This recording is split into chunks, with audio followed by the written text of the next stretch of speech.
Kalau semuanya hak sudah diberikan. Artinya apa? Kita boleh ninggalin istri, misalkan kayak tradisi. Tadinya saya pengen ngomong itu ya. Apa sih sebetulnya latar belakang hijrah itu? Kenapa hijrah itu kok bisa susah dan lain sebagainya? Sekarang juga kalau hijrah hanya sekedar fenomena apa ya? Bukan antusias apa ya? Trendy ya, hanya sekadar tren atau apa disebutnya teh? Euforia. Euforia ya, kalau saya sekedar euforia atau hanya sekedar fashion atau yang lainnya, itu sesungguhnya tidak akan pernah lama gitu. Tidak akan pernah lama. Hijrah yang sebenarnya mah Al-Baqarah 218. Ya, Al-Baqarah 18 Allah Subhanahu wa taala menegaskan, a'udzubillahi minasyaitonir rajim, innal ladzina amanu wal ladzina hajaru wajahadu fi sabilillah ulaika yarjuna rahmatullah wallahu ghafurur rahim. Innalladzina amanu, sungguhnya orang-orang yang beriman, walladzina hajaru, orang yang berhijrah, wajahadu, orang yang berjihad, ya, ulaika yarjuna rahmat wajahadu fisabilillah, di jalan Allah, ulaika yarjuna rahmatullah. Mereka itu yang mengharapkan rahmat Allah, gitu ya. Wallahu ghafurur rahim, sungguhnya Allah Maha mengampuni lagi Maha menyayangi. Ada 3 hal sebelum hijrah dan jihad yang perlu kita ketahui bersama. Innalladzina amanu, sesungguhnya orang-orang yang beriman. Jadi iman dulu sebetulnya. Iman itu mesti dipupuk gitu lah. Tanda iman kurang gimana? Tandanya. Tandanya apa? Malas apa? Malas ibadah. Kenapa malas ibadah? Apa? Bolak-balik dekok ya gitu. Ini ketahuan loh, kalau sering ngaji itu pasti jawabnya wallahu a'lam. Ya, apa kira-kira? Kurang ilmu. Dan itulah yang pertama akan dicabut. Kenapa malas ibadah? Kurang ilmu, mau apa sih feedbacknya? Kenapa orang tertarik dengan aplikasi, dengan program, dengan konten? Karena memang ada ilmunya. Oh iya, saya perlu belajar misalkan digital marketing dan lain sebagainya. Karena ini kalau bisa ngarah dagang laku di online seperti gimana dan lain sebagainya, saya harus banyak belajar. Akhirnya ikut motivasi ataupun ikut apa program-program konten-konten seperti itulah. Nah demikian juga dengan ibadah. Artinya apa? Iman itu bisa kuat dengan ilmu. Jadi rajin ngaji, deket jeung ahli ngaji, dan kemudian banyak bertanya kepada ahli ilmu. Karena yang pertama dicabut oleh Allah di akhir zaman itu apa? Qabdul ilmi. Dicabutnya ilmu. Apakah itu orang jadi ngadak-ngadak barodok? Bukan. Orang semakin pintar justru. Tapi gak tertarik lagi mencari ilmu akhirat. Nah, jangan naon sih gitu kan. Udah bisa senang, udah bisa kumpul-kumpul gitu ya. Sekarang mungkin banyak community dan lain sebagainya, komunitas dan lain sebagainya. Tapi kadang-kadang mungkin jarang menyempatkan untuk sharing tentang ilmu gitu ya. Nah, ilmu ini yang dimaksud adalah ilmu bagaimana menggapai ridho Allah Subhanahu wa taala. Dan ridho Allah itu tentu saja dalam pengertian kita tidak hanya di masjid ya. Bahkan yang banyaknya justru di luar masjid, ketika di kantor bagaimana. Jadi kalau husnul khotimah itu tidak hanya di masjid, bisa jadi di kafe, tapi di kafe Aywa. Karena mohon maaf ya, Bu. Jadi ini kenyataan nih masalah. Karena hashtagnya apa? Sholat heula tuluy ngopi gitu ya. Jadi anu ngopi dinya tuluy maut, insya Allah husnul khotimah. Sabab ge sholat gitu ya. Artinya saya juga udahlah. Yang penting branding itunya aja sih, branding dakwahnya aja. Satu aja yang dijual tentang sholat, tentang apa gitu ya. Makanya saya ke kru itu, jangan dulu orang lain lah, kalian dulu nih yang benar dulu, kita banding masing-masing. Ya, karena apa? Sholat yang paling utama gitu. Sholat itu yang paling utama. Tapi kalau sholat tanpa iman, percuma juga. Sebesar apa? Sholat ini perkara besar. Sholat ini perkara besar. Karena yang pertama dihisab di akhirat adalah sholat. Tapi kalau sholat tanpa keikhlasan, maka sholatnya juga adalah percuma, nggak akan jadi apa-apa dia. Ya, makanya penting untuk menanamkan iman. Iman itu apa sih sebetulnya? Bahasa sederhananya apa iman? Yakin nih. Yakin apa? Yakin apa aja, Ustaz. Apa? Yakin akan apa aja. Jadi iman itu kan yang mendongkrak amal ya. Kira-kira energi apa yang membuat kita mau berbagi gitu ya? Apakah iman itu artinya kasihan gitu? Kalau ketika kita berbuat baik kepada orang lain, atau apakah iman itu nambah follower gitu dengan konten eksperimen sosial gitu ya, sosial eksperimen atau apa? Jadi apa? Ya. Masya Allah, teman-teman ini tawaduknya luar biasa. Jadi kelihatannya takut riaknya tuh. Jadi udah mendingin. Jadi tengah jawab habis ria gitu. Jadi iman itu yakin dengan balasan Allah. Kalau seseorang nggak yakin, dia kenapa orang-orang yang beriman itu rela kehilangan sekalipun dia butuh? Karena yakin dengan balasan Allah. Tahu kan ceritanya yang ada Rasul menerima tamu, dan kebiasaan Rasul itu, Masya Allah, ini ada banyak pelajaran ya. Saya sering malu ya, makanya kalau ada apa-apa ulah kasa salah, mending langsung ke Rasul gitu, biar kita ngerasa malu. Rasul aja yang dekat dengan Allah gak neko-neko permintaannya, terutama tentang dunia, ya kan? Dan bahkan beliau justru membuktikan menambah dan meningkatkan amaliyah ibadahnya. Padahal kalau sesungguhnya yang berhak untuk protes ke Allah itu Rasulullah, karena beliau paling sengsara, manusia paling sengsara karena banyak diuji dengan berbagai hal, ya kan? Nggak pernah ketemu bapaknya, pas juga dengan ibunya sebentar, disusuinnya juga banyak ibu angkat dan lain sebagainya. Masya Allah, seolah-olah terlunta-lunta gitu loh. Ya, tapi ini nanti dijawab di Ad-Duha ya. Dijawab di Ad-Duha, kita akan bahas itu karena 2 jam lagi. Jadi itu tadinya mau ngebahas Ad-Duha di sini tentang golden time. Jadi bagaimana kita memanfaatkan waktu nih yang sebentar biar husnul khotimah gitu. Karena kalau kita gak berubah hari ini, mau kapan lagi gitu. Ya kan, kita gak bisa jamin bahwa kita sehat untuk selamanya. Ya kan, makanya bagaimana ketika goes kita dapat amal soleh, gimana? Zikir ya. Ya, jadi gak harus bawa mushaf dibagikan, capek ya gitu ya, jeung dipanggul gitu loh, yang lamun touring gitu ya bisa ditukang gitu. Tapi kan kalau kayak seperti itu kan perlu ilmu. Kayak seperti itu kan perlu ilmu. Nah, kembali lagi kepada yang tadi, Rasul itu pertama ketika dapat tamu, beliau itu suka menjamu. Kan menjamu itu bagian dari iman loh. Dan ini Masya Allah ya, saya belajar tentang soliditas sosial, bagaimana cara mengakrabkan, itu dari berbagai filosof Prancis, Jerman, mana, ternyata bullshit. Mau siapa, Gramsci, mau siapa, saya udah pernah sekuler lah gitu ya. Ternyata Rasul dengan apa? Dengan jamuan Rasul. Inilah kenapa teman-teman jamaah tabligh ya, teman-teman jamaah tabligh itu kenapa kekuatannya itu luar biasa kuat? Karena sering dahar bareng. Karena itu ya menyatu. Jadi lamun masa dahar bareng aja hatinya menyeratu gitu. Kenapa Putin dan Zelensky gak pernah damai? Karena di meja runding terus. Coba kalau di meja makan ngaliwet. Iya, aslinya 2 pemimpin aja itu.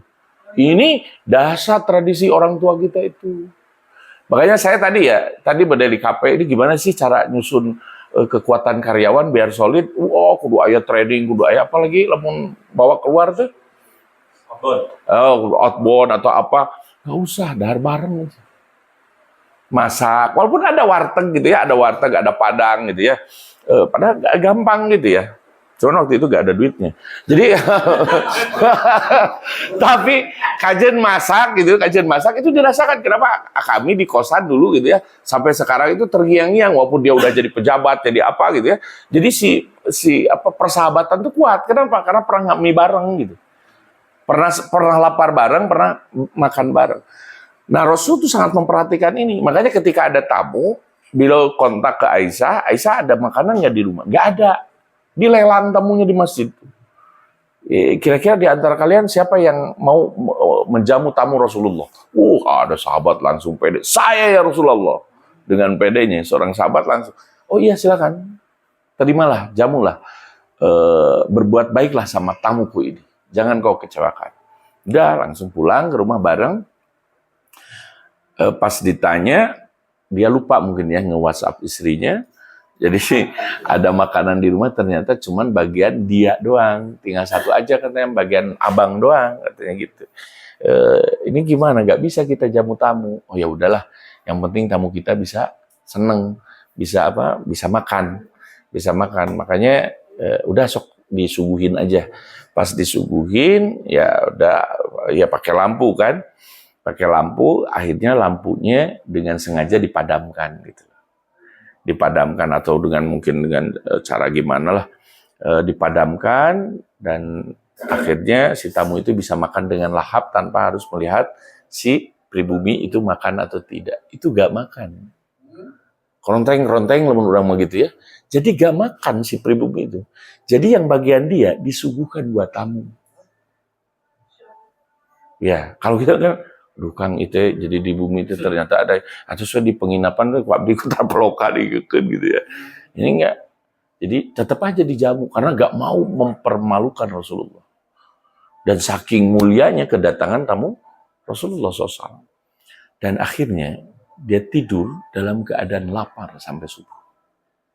Bisa kebayang kan? Dalam keadaan lapar sampai subuh. Pas subuh, ayo bareng ke masjid. Pas di masjid, Rasulullah udah berjelagak di gerbang masjid itu. Dan tersenyum. Wahai fulan, apa yang kau lakukan semalam?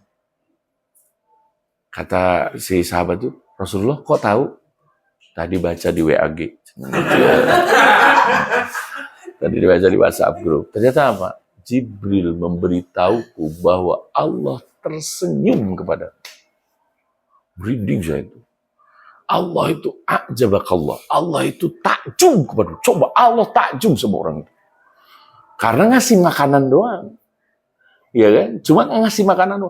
Makanya ketika mau berbagi, Ustaz saya mau kaipang, mau berbagi makanan lah nungguan beunghar ente mah geus miskin oge geus sombong mau beunghar.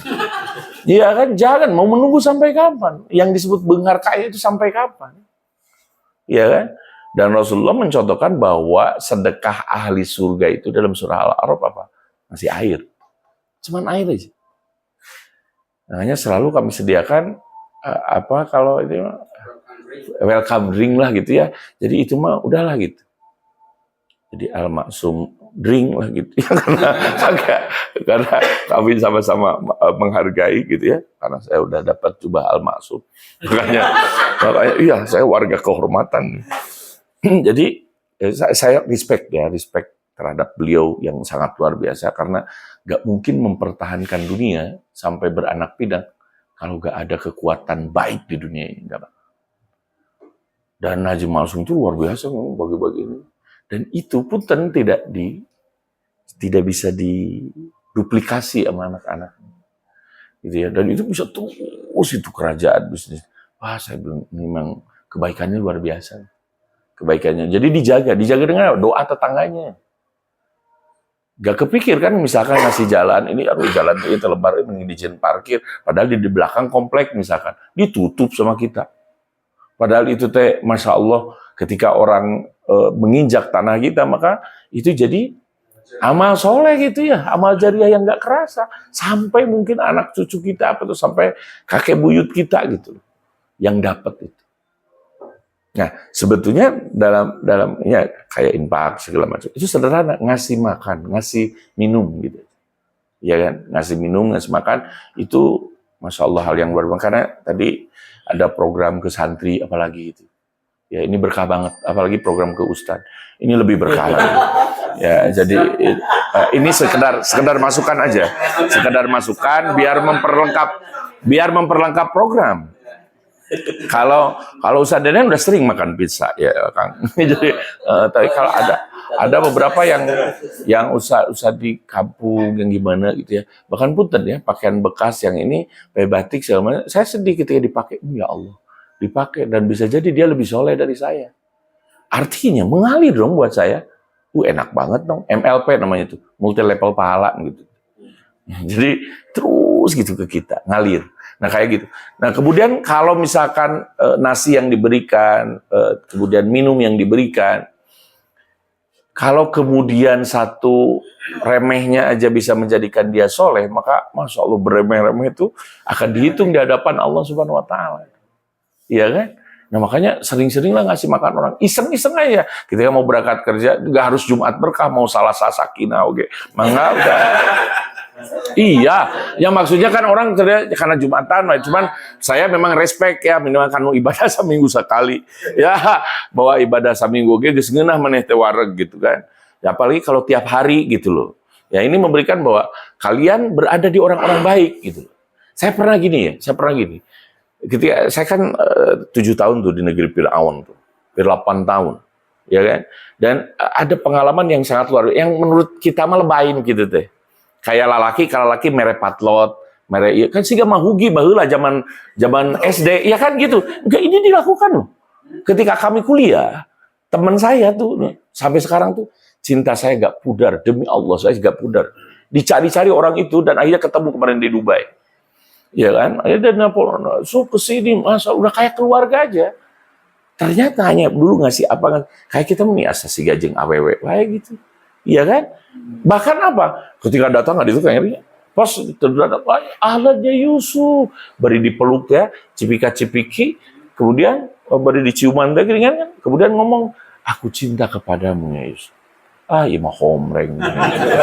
Berpikir gitu ya, padahal itu kalimat jaminan yang selalu Rasulullah katakan kepada orang yang ditemuinya sebagai seorang muslim.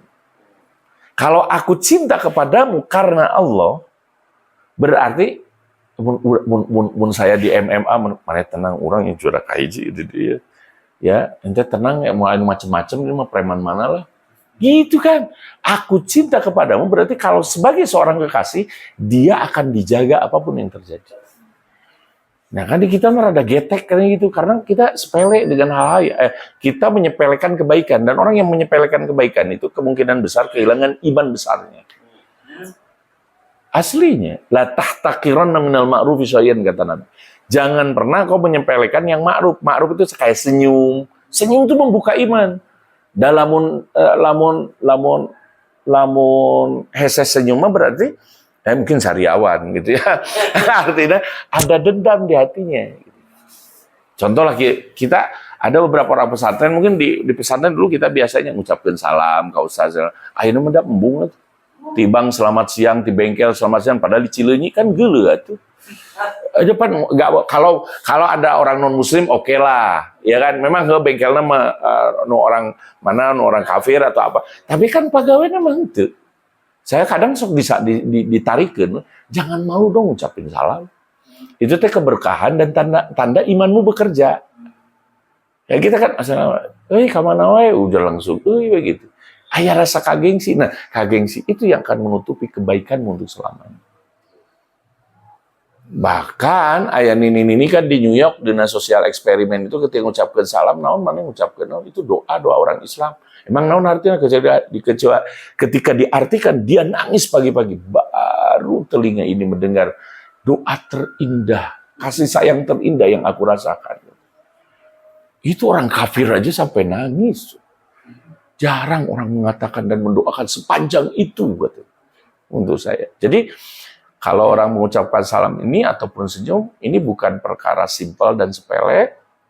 Karena apa? Karena tanda ada bukti keimanannya itu bekerja. Terus yang kedua, tidak ada dendam di dalam hatinya. Karena kalau tidak ada dendam, gak akan pernah ada penyakit. Demi Allah, gak akan pernah ada penyakit. Kemudian yang ketiga, tanda bahwa dia selalu ingin mendoakan orang lain. Kalau orang yang selalu mendoakan orang lain, berarti memang dirinya udah bahagia banget. Dan gak mungkin dia memberi kalau seandainya dirinya kekurangan. Gitu. Makanya saya salut untuk Al-Ustadz Bima Sakti untuk UFC 16. Ya, jadi ini ketika model tradisi anak-anak kita yang timnas itu sekarang jadi sujud syukur, minum barinagog, itu attitude gede, bukan perkara kecil. Ya kan? Makanya saya di TikTok tuh lihat Bima Sakti ceramah, jos banget gitu loh. Jos banget karena itu amalnya, bukan teorinya. Ya, jadi terus juga udah membuktikan terus orang tua dengan mengharap karena foto orang tua. Ya Allah, begitu luar biasanya gitu. Dahsyatnya ajaran yang diberikan. Makanya luar biasa saya bersyukur. Bahkan di balik itu ternyata para timnas itu apa? Trio Muhammad jeung Muhammad di ngaranna oge. Trio Muhammad salat Quran itu. Udah sepigo, udah 22 surat katanya. Ya Allah. Ini sangat luar biasa. Puntennya saya cuma semalam aja belajar timnas. Sebenarnya kalau timnas kadang-kadang keponya semalam aja hanya untuk pencerahan aja biar teka tinggalin namun ngobrolkan bola. Jadi iya, jadi jarang nongkrong enggak salah karena daya tarik YouTube kan apa liur hulu ya masalah kayak banyak gitu ya. Makanya saya udah berhenti. Ya, kecuali masalah yang kemarin masalah yang Rambo itu. Yang terus saya ningali ini tarikannya keponya tuh tinggi. Terus sahana mana emang kita? Terus apa? Artinya kepentingan kita kadang-kadang kan nggak terlalu penting lah. Makanya jaga jarak dengan media sosial itu bukan untuk apa-apa gitu loh. Waktu kita jadi banyak terbuang. Tetap ya daya baca dengan daya lihat itu beda. Ingat ya, kenapa zikir itu berpengaruh? Karena kalau lihat film, ada pesan, ya kan? Ada pesan, tapi biayanya mahal memang. Ya kan? Udah ini Buya Hamka, tenggelamnya kapal Panderwick itu ya. Itu memang bagus. Oh, bagus, saya senang lagi itunya gitu ya. Karena saya juga di MUI Pusat ngurus artis kan di LSBPI sama Kang Abik dan juga yang lainnya sama Kang Erik Yusuf dan lain sebagainya. Itu ngurus masalah seni, ya masalah. Ini apa namanya, mungkin sekilas atau mungkin ngelihat gitu sosial eksperimen seperti di TikTok ada pesan-pesan beda dengan baca. Wallahi beda dengan baca. Makanya baca itu disebut dengan zikir. Zikir itu tidak bisa diam. Kalau diam itu cuma pikir. Tapi kalau zikir itu dilafalkan. Jadi makanya ketika sholat kan kudu siga lauk. Ulah nah itu nih sasabian. Ya, jadi ulah ngagerem gitu. Jadi harus dikeluarin. Ya seperti sepeda bari ikuti apa namanya napas gitu ya. Ya astagfirullahaladzim, la ilaha illallah terus aja gitu. Itu kan terasa iya la ilaha illallah. Ya atau istighfar astagfirullahaladzim. Astagfirullah berarti kajurang. Gitu. Ngalamun deui gitu mah. Nah makanya zikirnya kudu connect jeung pikir gitu. Iya gitu kan. Jadi ketika aya nu seksi kan astagfirullah morotot. Lain astagfirullah jadi ya gitu kan istighfar astagfirullahaladzim langsung gitu. Nundukkan kepala tak apal dia ada penena jurang gitu. Nah itu ya jadi baca, makanya tradisi baca sekarang berkurang, penerbit-penerbit banyak yang gulung tikar karena memang sekarang medianya udah lain gitu ya. Saya juga tetap ya benda aplikasi maya lah. Cuman maca Al-Qur'an ya gitu, tapi maca mah tarati dia gitu. Ini hanya buat ngajar aja gitu ya, misalnya sesekali. Ya, tetap maca mah di mushaf. Gitu ya. Kenapa? Karena di mushaf gak ada WhatsApp. Itu masalahnya. Kalau di sini kan tekau, udah kecuali matiin dulu atuh kuotanya gitu. Karena apa? Karena apa yang kau cintai adalah apa yang kau pikirkan dan apa yang kau punya reaksi cepat kepadanya itulah yang kau cintai. Ini gawat nih. Kalau misalkan ayah pengajian datang cepat, oh berarti cintanya karena ilmu gitu. Namun ayah pameran kopi, wow langsung datang, oh berarti cintanya karena kopi gitu. Nah itu gampang untuk menilai diri kita muyul kecenderungannya kemana tinggal gitu aja. Orang sih ngerasa ngeksis, ngerasa cenghar ketika ngapain sih gitu. Nah itulah nafsu kita gitu. Itulah fitrah kita gitu. Kalau fitrah dalam ketaatan, kalau nafsu dalam kemaksiatan. Ya dan semuanya teman-teman berawal dari mata, kemudian ya turun ke hati dan akhirnya jadi kebingungan pikiran dan bisa jadi kemudian jadi amalia, jadi amalan. Ya. Innalladzina amanu, jadi iman itu mangprang tahu balasan dari Allah karena Anda tahu orang yang maraban ucing mungkin ini hal yang sepele gitu ya, tapi bisa jadi itu yang membuat dirinya masuk ke surganya Allah. Saya lari di Batu Nunggal isu-isu, alhamdulillah saya dapat kesehatan, tapi saya kalah 2-0 ku seseorang. Ada yang seorang sambil lari mau keresek, kan di sana tuh banyak kucing. Maraban ucing, Allahu Akbar. Duka Islam, duka lain. Bukan orang Islam, kita malu banget udah.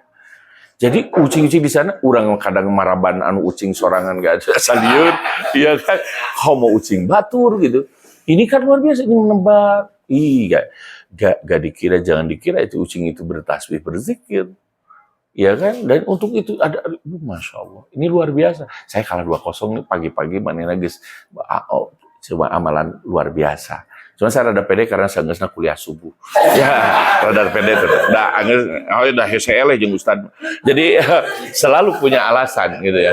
Cuman ini hal yang sederhana. Karena apa? Ada orang yang masuk neraka karena kucing dan yang masuk surga karena anjing gitu ya. Ini dulu susah dipahami nih. Oh, masa sederhana itu masuk surga dan masuk neraka?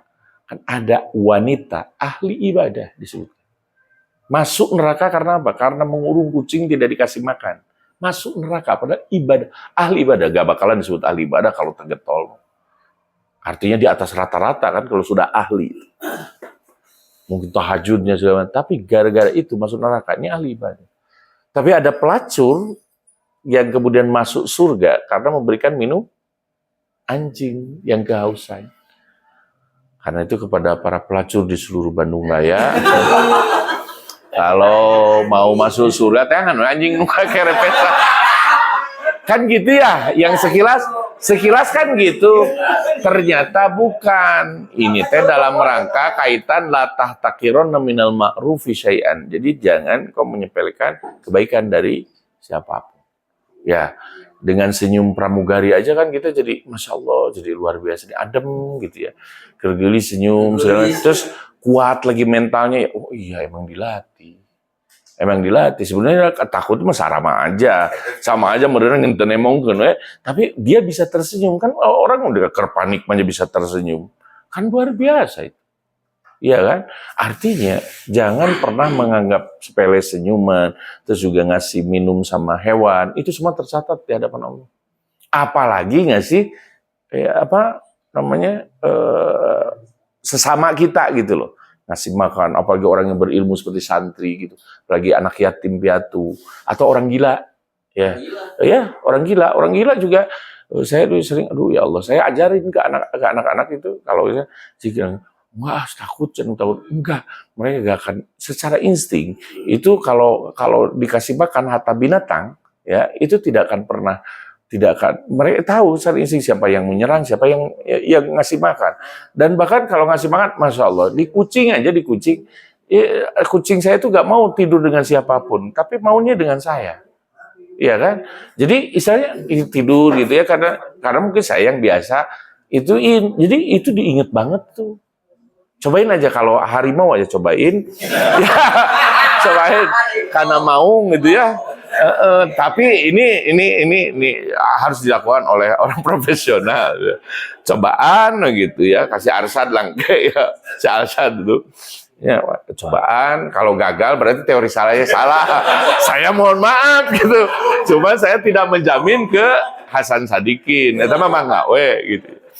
Jadi Masya Allah hal-hal yang seperti ini sangat luar biasa. Jadi semakin ke sini memang kebaikan itu tak terbatas. Bisa dilakukan di manapun. Ya, tidak hanya sekedar sholat. Berarti cukup ngasih minum anjing ya ulah sholat. Masuk surga gitu ya. Gimana nih? Setuju gak? Ya, nah justru di sini kan sholat tadi awal yang dihisab. Jadi semua itu kalau seandainya yang dasar, yang gedenya dilakukan, maka yang kecilnya akan menjadi besar. Gitu ya. Oke. Yang kedua adalah hijrah, yang ketiga adalah jihad. Nanti kita kembangkan dalam tanya jawab. Terima kasih. Sampai di sini dulu. Nanti kita kembangkan dalam curhat dan tanya jawab. Silakan dari bapak-bapak tidak ada, ibu-ibu tidak ada. Oke. Kalau tidak ada.